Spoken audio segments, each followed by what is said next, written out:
রহমাতাল লিল আলামিন নবী কোরআনে প্রমাণ উম্মত বিনে কে বুঝিবে আমার দয়ার নবীর শান। আলহামদুলিল্লাহ, সর্বপ্রথম লাখ কোটি শুকরিয়া সেই মহান রব্বুল আলামিনের, যে মহান রব্বুল আলামিন আমাকে আপনাকে এই সময়ে বিশাল একটা জান্নাতি বাগানে আশা বসার তৌফিক দান করলেন। সকলেই শুকরিয়া আদায় করি আলহামদুলিল্লাহ। অতঃপর দরুদ ও সালাম আকা ইনামদার তাজদার মুস্তাফা আহমদ মুস্তাফা জনাবে মুহাম্মদুর রাসূলুল্লাহ, সকলেই জবান খুলে বলি সাল্লাল্লাহু আলাইহি ওয়াসাল্লাম। সম্মানিত মুহতারাম হাজরিন, সময় খুব অল্প। আমি আপনাদের খেদমতে কুরআনুল কারীমের ছোট্ট একটি সূরা সূরাতুল ইখলাস পাঠ করেছি। আল্লাহ তাআলা এই সূরাটি কেন নাযিল করলেন, দুনিয়াতে কেন পাঠাইছেন, জানার দরকার আছে না নাই? সকলেই জানার দরকার আছে। আল্লাহ তাআলা দুনিয়াতে সূরা ইখলাস নাযিল করছেন এই কারণেই, দুনিয়াতে কোরআন নাযিল করছেন, অবতীর্ণ করছেন। যখন হাসরের ময়দানে জিজ্ঞাসা করা হইবে যে হে আমার বান্দারা, কে কে তোমরা কোরআনুল কারীম খতম করে আসছে, একটু হাত তোলো তো।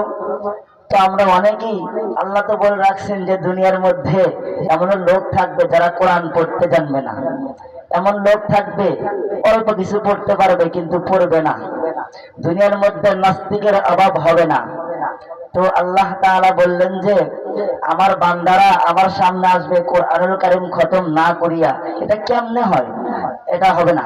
তো আল্লাহ তাআলা দয়া করিয়া, ভালোবাসিয়া, মহব্বত করিয়া তার রাসূলের উপর সূরা ইখলাস অবতীর্ণ করলেন, নাযিল করলেন। সুবহানাল্লাহ। এই সূরাটি নাযিল করছেন যে এই সূরাটি হাদিসের মধ্যে আসছে একবার পড়লে 10 পারা সওয়াব পাওয়া যায়। সুবহানাল্লাহ। দুইবার পড়লে 20 পারা, তিনবার পড়লে 30 পারা, অর্থাৎ একটা কোরআনুল কারীমের খতম পাওয়া যায়। সুবহানাল্লাহ। তো দেখেন, কোরআনুল কারীম খতম পাওয়া যায়। আমাদের কিন্তু সকলের সূরা ইখলাস মুখস্থ আছে, আছে না? তো আমরা চাইলে কিন্তু মাঠে ঘাটে হাঁটা চলাফেরার সময় আমরা কিন্তু সূরা ইখলাস পড়তে পারবো, কি পারবো না? এজন্য এই আমলটা আমরা করব। দেখেন, এই ছোট্ট একটা আমল করার কারণে হযরতে আলী রাদিয়াল্লাহু তাআলা আনহু ফাতেমাকে বিবাহ করতে পারছেন। সুবহানাল্লাহ। কিভাবে? আল্লাহ রাসূল একদিন মসজিদে নববীর মধ্যে বলতেছেন, আমার মেয়ে ফাতেমাকে আমি বিবাহ দেব, কে কে তৈয়ার আছো? সকল সাহাবী হাত তোলেন। তো এখন মেয়ে তো একটা, সবার সাথে তার বিয়ে দেওয়া যাবে না। তো আল্লাহ রাসূল বলতেছেন, আমি নবী তোমাদেরকে শিক্ষা দিয়েছি কি দেই নাই? সাহাবায়ে কেরাম বলতেছেন দিয়েছেন। তো বলতেছেন যে আমি শিক্ষা দিয়েছি, পরীক্ষা নেব, যেই সাহাবী পরীক্ষায় পাশ করতে পারবে তার সঙ্গে আমার মেয়ে ফাতেমাকে বিবাহ দেব। সুবহানাল্লাহ। ওই দিন কিন্তু হযরত আলী উপস্থিত ছিলেন না। তো আল্লাহ রাসূল বললেন, আগামীকালকে তোমরা অমুক স্থানে আসো। সকল সাহাবায়ে কেরাম আসলেন। আল্লাহ রাসূল বলতেছেন, কি জন্য আসছো? তো বলতেছেন, আপনার মেয়ে ফাতেমাকে বিবাহ করার জন্য, পরীক্ষা দেওয়ার জন্য আসছি। তো আল্লাহ রাসূল বললেন, কি পরীক্ষা জানো? বললেন, ইয়া রাসূলুল্লাহ, ইয়া হাবিবাল্লাহ, আল্লাহ এবং আল্লাহ রাসূলই ভালো জানেন। সুবহানাল্লাহ। তো এবার বললেন, একটু বলেন কি পরীক্ষা? তো বলতেছেন যে তোমাদের সামনে এখন একটা পরীক্ষা, যে সাহাবী সর্বপ্রথম কোরআনুল কারীম খতম করতে পারবে তার সঙ্গে আমার মেয়ে ফাতেমাকে বিবাহ দেব। সুবহানাল্লাহ। ইতিমধ্যে সকলে ওযু করতেছেন, কেউ ওযু করে আসছেন, কোরআনুল কারীমের ফাতিহা সূরা পড়া শুরু করছেন, কেউ বাকারা শুরু করছেন। হযরত আলী ইতিমধ্যে আইছেন।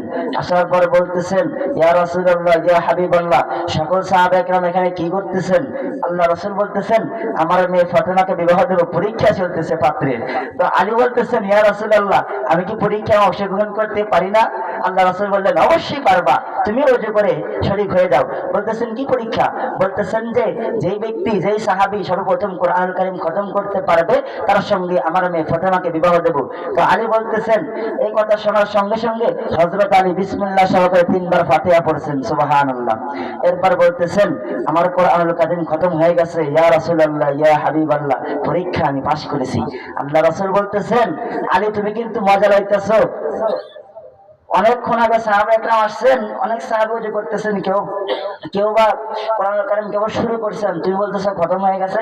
বলতেছেন, ইয়া রাসূলুল্লাহ, ইয়া হাবিবাল্লাহ, আপনি একদিন মসজিদে নববীর মধ্যে বলেছিলেন যে যেই ব্যক্তি সূরা ইখলাস 3 বার পাঠ করবেন আল্লাহ তাআলা তার আমলনামায় কোরআনুল কারীম খতমের সওয়াব দিয়ে দিবেন সুবহানাল্লাহ। তো ওই দিন আমি আলী এই কথাটা মনে রাখছি বিধায় আজকে আমি পরীক্ষায় পাশ করতে পারছি। তো এইবার হযরতে আলী রাদিয়াল্লাহু তাআলা আনহুর এই ইলম দেখে, সাহসী পরওয়ানা দেখে আল্লাহর রাসূল বলতেছেন, আলী তোমার ইলমের সঙ্গে সাহাবায়ে কেরামদের ইলম কেমন হয়ে গেল না? তো আলী বলতেছেন, ইয়া রাসূলুল্লাহ, ইয়া হাবিবাল্লাহ, আমি পরীক্ষায় পাশ করি নাই। আল্লাহ রাসূল বলতেছেন, পাশ করে গেছো? তো বলতেছেন, আমি হলাম মদিনার শহরের, এই ইলমের শহরের দরওয়াজা, আর তুমি আলী হইলা ইলমের দরওয়াজা। আল্লাহ রাসূল বললেন যে আমি হলাম মদিনার শহরের ইলমের শহর, আর তুমি হলা সেই শহরের দরজা। তো আল্লাহ রাসূলের এই কথা শুনে সাহাবী বলতেছেন, সাহাবায়ে কেরামদেরকে বলতেছেন যে তোমরা যদি আল্লাহ রাসূলের কাছে যাইতে চাও, আমি আলীর সঙ্গে দুইবার দেখা করতে হবে। আল্লাহ রাসূলের কাছে নালিশ নিয়ে গেলেন, লম্বা কথা সংক্ষেপ করে দিলাম। তো বলতেছেন যে ইয়া রাসূলুল্লাহ, আলী তো সাহস বেড়ে গেছে, বলতেছে আপনার সঙ্গে দেখা করলে নাকি আলীর সঙ্গে দুইবার দেখা করতে হবে, কেমনে? তো আল্লাহ রাসূল বলতেছেন, আলীকে জিজ্ঞেস করো। আল্লাহ রাসূল তো বুঝছেন। এরপর বলতেছেন, আলী বলো। তো বলতেছেন, আমি দরজা দিয়ে একবার যখন ভিতরে প্রবেশ করবে, আল্লাহ রাসূলের সঙ্গে দেখা করার পর যখন বের হবে, আমি আলীর সঙ্গে দুইবার দেখা হবে না? সুবহানাল্লাহ। তো আলী রাদিয়াল্লাহু তাআলা বলছেন, তো দেখেন সত্য বলছেন না? তো এই সূরার ফজিলত আছে না? আল্লাহ তাআলা বলেন, কুল হুয়াল্লাহু আহাদ, আমি আল্লাহ তাআলা এক, আমার সঙ্গে কাউকে শরীক করবা না। এজন্য এই সূরাটা কিন্তু আমরা পড়তে পারবো, কি পারবো না? ইনশাআল্লাহ। হাদিসের মধ্যে আল্লাহ রাসূল বলেন, আদ-দুআউ হুয়াল ইবাদা, দুনিয়ার মধ্যে যতগুলো ইবাদত আছে তার মধ্যে একটা ইবাদত হলো দোয়া করা। কেমন দোয়া? আজকে তুমি আমি দোয়া করি ছেলেমেয়ের জন্য, দোয়া কবুল হয় না। আরে মেয়ে হবে কেমনে? তোমার আবার ইলম নাই, ইলমের পাওয়ার নাই, তুমি আমি পাক্কা ইমানদার হতে পারি নাই। কারণ দেখেন, হযরত ওমর রাদিয়াল্লাহু তাআলা আনহু দোয়া করছেন, ওসমান রাদিয়াল্লাহু তাআলা আনহু দোয়া করছেন, আবু বকর দোয়া করছেন, হযরত আলী রাদিয়াল্লাহু তাআলা দোয়া করছেন, আল্লাহ কবুল করছেন।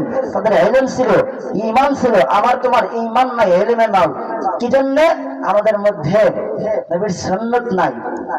দেখেন, আজকে আমি আপনি দোয়া করতে জানি না। হাদিসের মধ্যে আসছেন যে আল্লাহ রাসূলের উপর দরুদ পাঠ করে যে ব্যক্তি দোয়া করবেন, আল্লাহ তাআলা তার দোয়া কবুল করবেন। সুবহানাল্লাহ। ফরজ নামাজের পর যদি আমরা ফজরের নামাজের পর ফরজ নামাজের পর সালাম ফেরানোর পর আয়াতুল কুরসি পাঠ করার পর আমরা 100 বার সুবহানাল্লাহ, 100 বার যদি আমরা সাল্লাল্লাহু আলাইহি ওয়াসাল্লাম বলি, সুবহানাল্লাহ 33 বার, আলহামদুলিল্লাহ ওয়া আল্লাহু আকবার, এগুলো বলার পর আমল করার পর আল্লাহ রাসূলের উপর দরুদ শরীফ পাঠ করার পর দোয়া করলে 100 দোয়া কবুল হবে। কারণ দুনিয়ার মধ্যে অসংখ্য ফেরেশতা আছে, যেই ব্যক্তি সাল্লাল্লাহু আলাইহি ওয়াসাল্লাম পড়বে, আকাশে গিয়ে আল্লাহ তাআলা ফেরেশতা আর আল্লাহ তাআলা গল্প করেন। তা আমরা চাই না আমাদের নামটা একটু আকাশে যাক? দোয়া করতে হবে। এই জন্য কেমন দোয়া? রিজিকের পেরেশানি করা যাবে না, রিজিক কে দেবেন? আল্লাহ। কেমনে? দেখেন, আল্লাহর নবীর সাহাবী হযরতে আনাস রাদিয়াল্লাহু তাআলা আনহু আল্লাহর নবীর খেদমত করতেছেন। এরে বন্ধু, হযরতে আনাস রাদিয়াল্লাহু তাআলা আনহু আল্লাহর নবীর অনেক দিন যাবত খেদমত করতেন।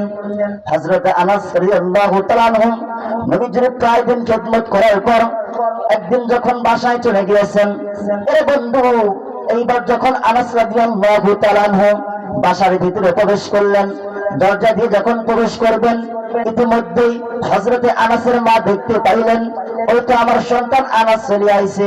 এইবার ডাক দিয়ে বলতেছেন, বাবা, তুমি তো তোমার নবীর দরবার থেকে আইলা, তুমি কি খানা খাও নাই? দেখেন হযরতে আনাস কি বলেন।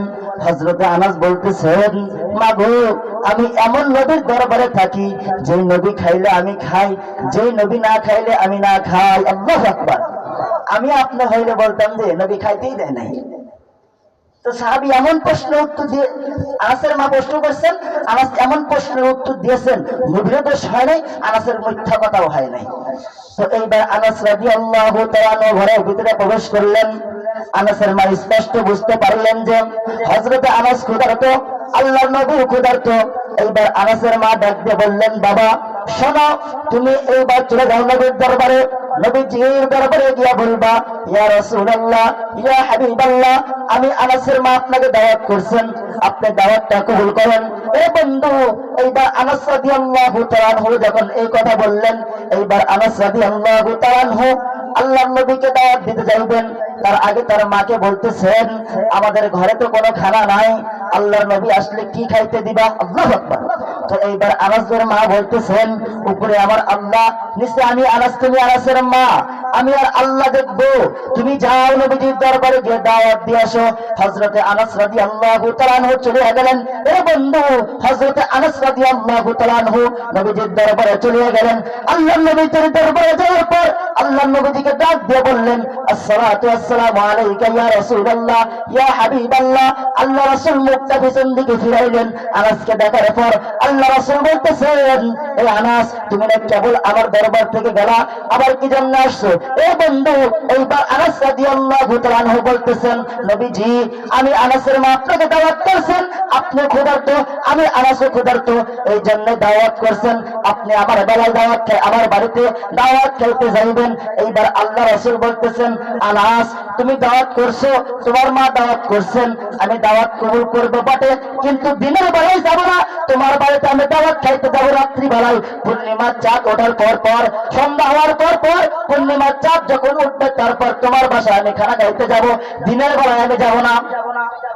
হযরত আনাস বলতেছেন, ওগো নবীজি, দুনিয়াতে কত বেঈমান নাস্তিক আপনাকে দাওয়াত দেন, কত মানুষ আপনাকে দাওয়াত দেন, আপনি কোনোদিন কার দাওয়াতে শর্ত লাগান না, কিন্তু আজকে কি হয়েছে, কি জন্য আপনি আমি আনাসের মার দাওয়াতে শর্ত লাগাইলেন? এইবার আল্লাহ রাসূল ডাক দিয়ে বললেন, আনাস, আমি কোন প্রশ্নের উত্তর দিতে পারবো না, তুমি যাও তোমার মায়ের কাছে গিয়ে বলো আমি কি জন্য বলছি রাত্রিবেলায় যাব, সন্ধ্যা হওয়ার পর পর, পূর্ণিমার চাঁদ ওঠার পর পর, কি জন্য তোমার বাসায় আমি দাওয়াত খাইতে যাব। আনাস রাদিয়াল্লাহু তাআলা আনহু নবীকে কোনো কথা বললেন না, ডাইরেক্টলি ইন দ্য নেম টাইমে তিনি চলে গেলেন বাসায়। হযরতে আনাস রাদিয়াল্লাহু তাআলা আনহু বাসায় যাওয়ার পর যখন বাসার ভিতরে প্রবেশ করবেন, দরজার সামনে দেখতেছেন তার মা যেন তার সঙ্গে উকি মেরে কথা বলতেছেন।